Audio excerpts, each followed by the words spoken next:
मी ना सकाळी विसरून जाईन म्हणून ना मी इथे चण्याची डाळ भिजत घालण्यासाठी काढून ठेवणार आहे. कारण रोजच अशी छोटी छोटी कामं असतात ना, पण ती ना मी चार्टवर लिहून ठेवते, त्याच्यामुळे मला ते लक्षात येण्यासाठी खूप बरं पडतं. तुम्ही जर अजूनही चार्ट बनवत नसाल ना तर त्याची सवय लावा, कारण त्या गोष्टीने ना आपला बराचसा वेळ वाचणार असतो. कारण सकाळच्या घाई गडबडीच्या वेळेस कधी जर आपल्याला भाजी काहीच नसेल तर तुम्ही चण्याची डाळ जरी भिजत घातली आणि ती कांद्या टोमॅटोवर परतली ना तरी त्याची भाजी खूप अगदी छान होते. दूध संपलेलं कारण खीर केलेली, त्याच्यामुळे मग दुधाची बॅग पण येताना आणली. आज मला वारणाचं दूध मिळालं, जे मी नेहमी आणते ते आणलं नव्हतं मी. तर मी काय केलंय, थोडं अर्ध दूध मी तसंच ठेवलं, कारण मी अर्धनं वेगळं गरम करून घेणार आहे आणि हे वेगळं गरम करून घेणार आहे. म्हणून मी थोडं याच्यामध्ये जास्त ठेवलं आणि याच्यामध्ये थोडं कमी ठेवलं. आणि इथे आज थोड्याशा भाज्या घेऊन आल्या, कारण भाज्या म्हणजे अगदी पटकन होतील सकाळच्या वेळेस झटपट अशाच भाज्या मी घेऊन आली. बघा, वांग आणलेलं, तर याचं वांग्याचं भाजी पण होईल, भरीत पण होईल, नाहीतर आपण फक्त कापं काढून फ्राय केले तरी होतील सकाळच्या वेळेस. आणि दुधीची भाजी तर चांगलीच होते, चण्याची डाळ वगैरे. तर मी उद्या संध्याकाळी करेन किंवा मग बघू. सकाळीसाठी तर नाही, सकाळसाठीचा माझा मेनू ऑलरेडी ठरलेला आहे. थोडीशी गाजर घेऊन आली. मटर माझ्याकडे संपलेली फ्रीजमध्ये, थोडेसेच होते, जास्त नव्हते, म्हणून मग मी थोडेसे मटार अजून घेऊन आली, म्हणजे अर्धा किलोच घेऊन आली. अजून मटार आणि गाजर पाहिजे तेवढे डिसेंबरमध्ये ज्या रेटने मिळतात आपल्याला, म्हणजे स्वस्त झाले असं आपण म्हणतो, ते अजूनही झालेले नाहीयेत. तर म्हणून मी अर्धा किलोच आणली. आणि गाजर वगैरे खायला, हे जे लाल गाजर आहेत ते खायला खूप चांगले लागतात टेस्टला, आणि रोज तुम्ही तुमच्या टिफिनमध्ये न्याल ना तर ते खरंच चांगलं आहे. तर इथे ना मी 2 गोष्टी आज ना परचेस केल्यात आपल्या किचनसाठी म्हणून. तर त्या 2 गोष्टी तुमच्याबरोबर शेअर करते. बघा, तर ही जी आहे सिलिकॉनची शीट आहे, जी मी माझ्या किचनमध्ये चॉपिंगसाठी वापरते, म्हणजे ज्याच्यावर आपण कांदा, टोमॅटो किंवा भाज्या वगैरे जे काही कापायचं असेल तर आपण याचा वापर करू शकतो. माझ्याकडे आहे ते ब्लू आणि ग्रे कलर, असं 2 कलरमध्ये आहे, जे तुम्ही बऱ्याच वेळा माझ्या व्हिडिओमध्ये बघितलं असेल. आणि तुम्ही मला नेहमी विचारता की ताई हे ब्लू कलरची शीट काय आहे किंवा ब्लू कलरचा चॉपिंग बोर्ड काय आहे. तर हे सिलिकॉनच्या शीट असतात आणि याचा एक साइड पूर्ण प्लेन असते आणि दुसऱ्या साइडला तुम्हाला थोडंफार कळेल, मी दाखवते तुम्हाला. आणि बघा, हे इझिली सिलिकॉनचं असल्यामुळे बेंड होऊ शकतात, आणि तुम्हाला जे डायरेक्ट ओतायचं असेल टोपामध्ये किंवा भांड्यामध्ये फोडणीला वगैरे, तर हे पटकन खूप असं छान बेंड होतं आणि तुम्ही पटकन डायरेक्टली असं टोपात, भांड्यात, कुकरमध्ये कशातही ओतू शकता. तर हे खूप चांगलं आहे आणि मी हे याच्यासाठी घेतलं नाही, कारण हे अगदी मला कमी किमतीमध्ये मिळालेलं आहे. खूप कमी किमतीमध्ये मला आयकियामध्ये हे मिळालं, म्हणून मी या 2 शीटचा सेट घेतला. आणि हा असा 2 शीटचा सेट येतो हा नेहमी. आणि हा जी दुसरी गोष्ट घेतली आहे ना, ते किचन टॉवेल्स. जसं मला थोडं माझ्या डोक्यात विचार होता की मी जे माझ्या किचनमध्ये जे नॅपकिन्स वापरते, तो पण मी हा जो 2चा सेट घेतलेला ना, तो पण मी बरेच वर्ष वापरला आणि हा पण खूप चांगला टिकला. आणि रोज व्यवस्थित त्याला वॉश केलात ना की तो चांगला राहतो. आणि तुम्ही बघू शकता कुठेही डल पण नाही पडलाय, तो पण व्हाईट, ऑफ व्हाईट कलरमध्येच होता. आणि आता ना अगदी व्हाईट शुभ्र कलर ना असे छान वाटतात किचनमध्ये, म्हणून मग मी ना हा 4चा सेट मला आयकियामध्ये मिळाला, तर मी हा 4चा सेट घेतलाय. बघा, आणि तुम्हाला आता एक एक करून ओपन करून दाखवते. मी पण व्यवस्थित ओपन करून बघितले नाही, आता तुम्हाला जेव्हा दाखवेन तेव्हाच मी बघणार आहे. अरे वा, तर याच्यामध्ये बघितलं तर सगळे आपले किचनचेच आहेत, म्हणजे स्पून आहे, भांडी आहेत, वेगवेगळ्या प्रकारचे पॅन्स आहेत, असं याच्यावर चित्र आहे. त्याच्यानंतर आता हा दुसरा आहे, तर दुसऱ्यावर आय थिंक याच्यावर स्पून आहेत. बघा, तर छान स्पून आहे, काटा आहे, फोक आहे. तर असे छान असं याच्यावर पण व्हाईट कलरमध्ये केलेलं आहे बघा प्रिंट. तर आणि कपडा खूप चांगला आहे, अडकवायला हुक पण आहे, आपल्याला पाहिजे तर आपण डायरेक्ट हुक पण लावू शकतो, पण मी हुकमध्ये नाही अडकवणार, मी असे समोर जसे ठेवते तसेच ठेवणार आहे. हा माझ्या मते प्लेन आहे वाटतं, फक्त चेक्स आहेत आणि 3 कलरमध्ये दिलेला आहे. तर हा पण साधा सिंपलच आहे. आणि पण मला असं वाटतं याचा कपडा थोडासा भरेल, मला असं वाटत होतं थोडासा पातळ आहे, पण पातळ असं नाहीये. मला आता वाटलं, पूर्ण जेव्हा मी ओपन करून बघितलं तर मला असं वाटतंय की तो छानपैकी मी रात्रीचं पाण्यात भिजत घालून ठेवला ना तर तो छान राहील. आणि हा तर प्लेन आहे, हा अगदी आपण किचनमध्ये नाही वापरला ना तर आपल्या दुसऱ्या कुठल्या तरी म्हणजे घरामध्ये नक्की हा याचा यूज होईल, कारण अगदी छान दिसतोय व्हाईट आणि ब्लॅक कलरचा कपडा. तर हे पण मला अगदी रिझनेबल रेटमध्ये मिळाले. मी पुढे तुम्हाला सांगते की मला किती कमी किमतीमध्ये या गोष्टी मिळालेल्या आहेत. तर ह्या 2 गोष्टी मी आज घेतलेल्या आणि इथे बघता बघता तुमच्याबरोबर बोलता बोलता बघा माझं दूध पूर्ण उतू गेलं आणि आज ना आता तेच घाईघाईमध्ये ना हाताला पूर्ण माझ्या चटका लागून गेला. ते क्लीन करण्याच्या ह्याच्यात ना मला माझ्या लक्षातच नाही राहिलं आणि पटकन आहे ना मी ही जी जाळी आहे ना क्लीन करायला गेली आणि ती मी पटकन अशीच उचलली. खाली जास्त सांडलं नव्हतं पण मी म्हटलं पूर्ण जेवण होईपर्यंत ते पूर्ण सुकून जातं म्हणून मी लगेचच ते पुसून घेतलं आणि लगेचच मी पाण्यात हात घातला म्हणून बरं झालं, नाहीतर ना हाताला खूप चटके लागले असते.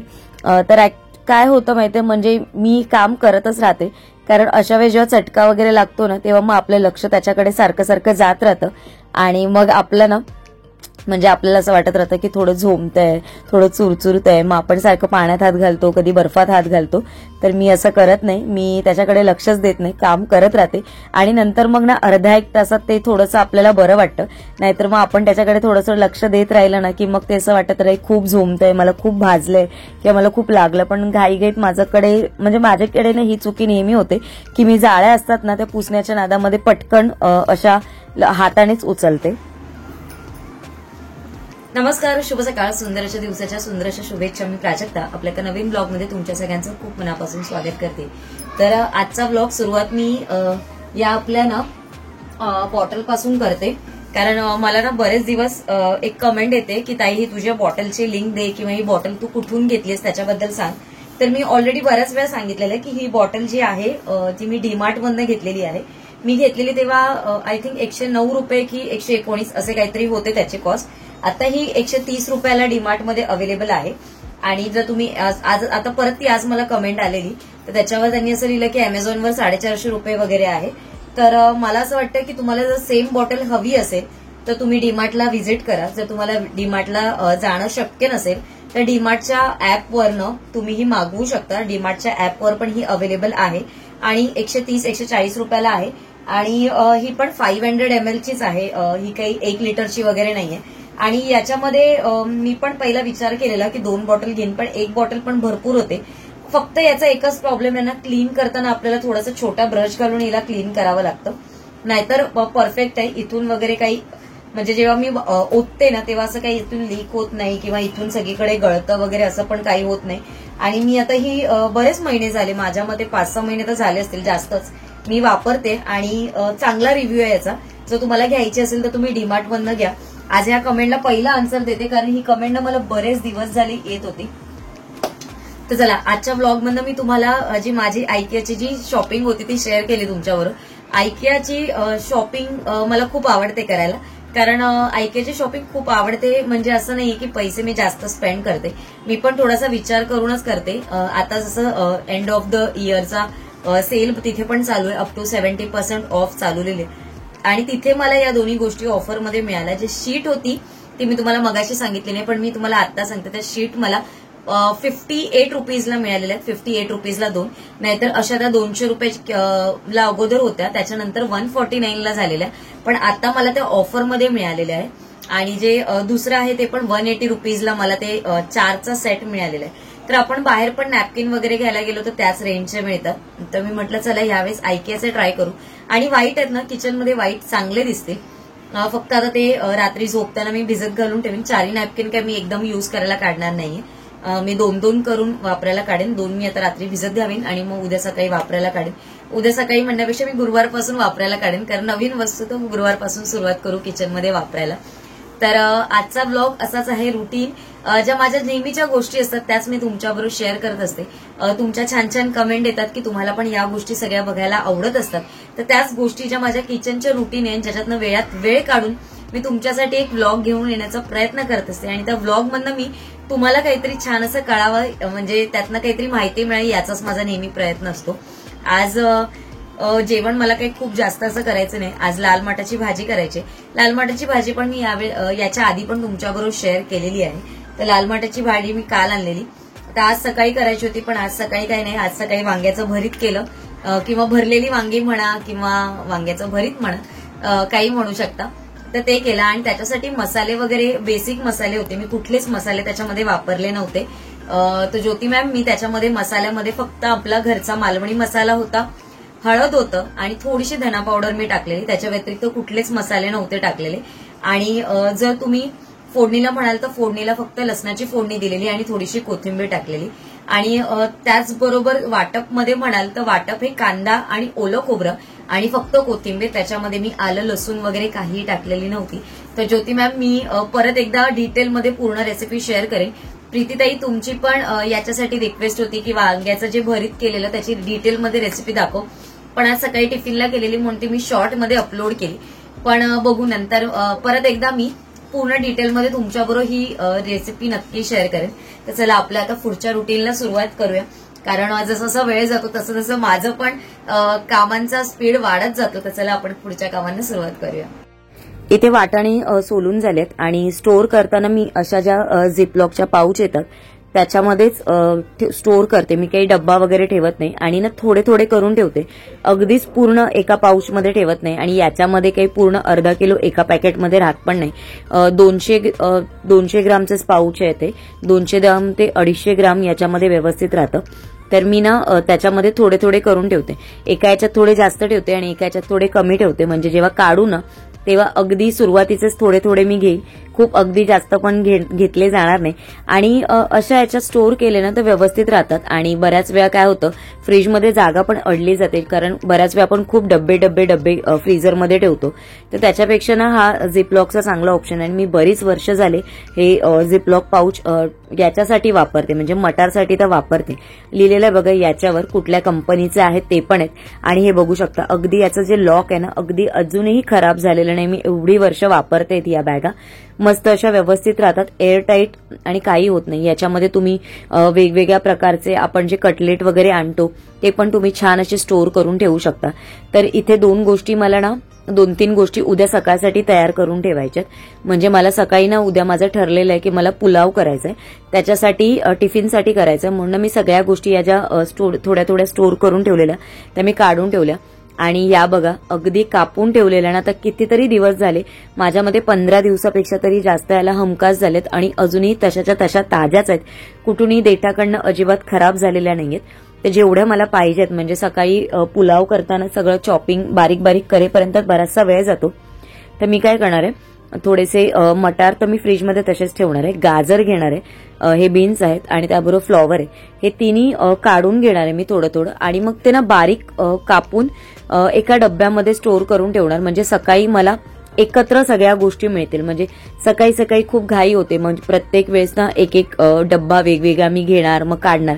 आणि काचेचे डब्बे आहेत ना तर मला सकाळी सकाळी ना थोडीफार भीती वाटते मला पण कधीतरी, की अरे घाई गडबडीत पटकन हातातनं सटकला किंवा काही झालं तर तसं होऊ नये, म्हणून मग मी ना रात्रीच हे तिन्ही वेगवेगळं काढून ठेवते. आणि गाजर तर धुतलेले आहेत, बीन्स पण धुतलेले आहे, फ्लॉवर फक्त धुतलेला नसतो पण तो मोठा मोठा चिरून मी निवडूनच ठेवलेला आहे की त्याच्यात कुठे कीड वगैरे नाहीये. तर सकाळी आपण तो व्यवस्थित धुवून घ्यायचा. आणि यावेळेस ना मी फरसबी जी आपली कापली ना ती मी तिरपी कापली. जसं प्रीतीताईंनी मला सांगितलेलं की तू अशी सरळ कापू नकोस, थोडीशी क्रॉस काप, म्हणजे ती आपल्या पुलाव किंवा बिर्याणीमध्ये ती खूप चांगली दिसते. तर तशा पद्धतीचीच मी कापली. आणि मी गाजर कापताना पुलावसाठी ना ते देखील मी लांब कापते, अगदी ते छोटं बारीक कापत नाही. आणि एवढं मोठं असं गाजर घेणार नाही. आपण एक छोटा पेला जर भात घेतला, म्हणजे तुम्हाला एक मोठा पेला जर भात करायचा असेल ना तर त्याच्या अर्धा पेला तुम्ही तांदूळ घ्या आणि अर्ध्या वाट्यात आपल्या भाज्या होतात, म्हणजे प्रमाण खूप बरोबर होतं. आणि तुम्ही भाज्या जास्त घ्या, मला असं वाटतं मटार थोडेसे कमी टाकावे जेव्हा आपण पुलाव करतो तेव्हा, कारण मटार खूप जास्त असे 3 शिट्यांमध्ये किंवा 2 शिट्यांमध्ये खूप शिजले जातात आणि मग तेवढे अशी त्याची टेस्ट पण लागत नाही आणि ते सगळे वितळून पण जातात. त्याच्यापेक्षा भाज्या जेवढ्या जास्त घेता येतील ना वेगवेगळ्या प्रकारच्या तेवढ्या भाज्या घेतलेल्या चांगल्या. आणि तुम्ही मटार कमी घेतलात तरी चालेल. तर मी याच्यामध्ये मटार खूप कमी घेते जेव्हा पण पुलाव करते तेव्हा, आणि बाकीच्या भाज्या भरपूर घेते. थोडेसे काजू वगैरे पण मी याच्यामध्ये टाकते, म्हणजे खाताना अजून थोडंसं चांगलं लागतं. आणि शक्यतो पुलावसाठी मी सुका मसालाच वापरते, खूप मसाले पण त्याच्यामध्ये मी एक्स्ट्राचे वापरत नाही. लाल माठ ना मी काल ओला होता जेव्हा निवडलेला तेव्हा, म्हणून मी ना तो बाहेर असाच ठेवला. आणि काल माझ्या दुपारी ना जास्त वेळ गेला आणि ना तो थोडा सुकल्यासारखा झाला, मग मी तसाच फ्रीजमध्ये भरून ठेवलेला. तर आता मला याची भाजी करायची, तर ती भाजी करण्यासाठी मी तो फ्रीजमधनं बाहेर काढून ठेवलाय. तर ना आता ना मी तुम्हाला काल पण आम्ही थोडीशी शॉपिंग केली, माझ्यासाठी केली नाहीये, काकींसाठी घेतले 2 टॉप, कारण त्यांना डेली यूज साठी लागतात. तर मी मला त्यांनी सांगून ठेवलेले गेलीस तर घे, तर त्यांच्यासाठी काय घेतलं ते म्हटलं चला तुमच्याबरोबर शेअर करते. कारण तुम्हाला पण एखाद्या वेळेस जर स्मार्ट बाजार असा बाजूला असेल तर तुम्ही वापरू शकता, घेऊ शकता. छान आहेत असे 299 399च्या रेंजमध्ये डेली यूज साठी खरंच चांगले आहेत. कॉलर आहे, इथे छान असे बटन्स आहेत, थोडीसे थ्रेडचं वर्क पण आहे, हात फक्त प्लेन आहे. आणि हे मी माझ्याच साईजचे घेतलेत, मला थोडेसे लूज होतात आणि ते त्यांना बरोबर होतात. तर मग अशा पॅटर्न मध्ये हा एक कलर एक घेतलाय आणि हा एक कलर घेतलाय. हा कलर त्यांच्याकडे असा नाहीये म्हणून मग मी हा कलर घेतला. हा बघा, हा असा कलर आहे आणि याला काही नेक वगैरे नाहीये, याला नॉर्मल असा हा गोंडा आहे, हात तसेच आहेत 3/4, बॅकला नेक पॅक आहे. तर अशा पद्धतीचा आहे हा. तर मी एक क्रॉप टॉप घेतलाय, तो पण दाखवते तुम्हाला. तर हा असा आहे हा क्रॉप टॉप आणि घातल्यावर मला म्हणजे ट्राय करून बघितला तर खूप छान वाटत होता क्रॉप टॉप हा. म्हणजे ब्लू वर पण जाईल, ब्लॅक वरती पण जाईल आणि पिंक कलर असल्यामुळे अगदी छान दिसेल. तर हा मला अगदी डिस्काउंट रेटमध्ये मिळाला, याच्या प्राइस पेक्षा खरंच खूप चांगला मिळाला मला. कितीला मिळाला असेल मला नक्की कमेंट करून सांगा. तर चला, अशी होती छोटीशी शॉपिंग, ती पण मी तुमच्याबरोबर शेअर केली. तुमच्या आजूबाजूला नियर बाय कुठे पहिलं बिग बाजार होतं, तर जे बिग बाजार होतं तेच आता स्मार्ट बाजारमध्ये कन्वर्ट झालेलं आहे, तर तुम्ही तिथे जाऊन व्हिजिट करू शकता. तुम्हाला हे सगळे ऑप्शन्स तिथे म्हणजे वेगवेगळे ऑप्शन्स बघायला मिळतील आणि तिथे ऑफर्स बऱ्यापैकी चालू असतात. त्यांचा कपडा मला आता माहिती नाही, कारण मी एवढी जास्त अशी शॉपिंग करत नाही, कारण जे डेली वेअरसाठी लागतात ते मी तिथून घेत नाही. जे आता माझे रेग्युलर जे वापरते ना मी, म्हणजे घरी वगैरे वापरायचं असतं ते मी घेते बऱ्यापैकी, आणि जे बाकीचे घ्यायचे असतं ते वेबसाईटमधनं घेते किंवा मग माझं शॉप आहे शेजारी दादरला, तिथूनच घेते.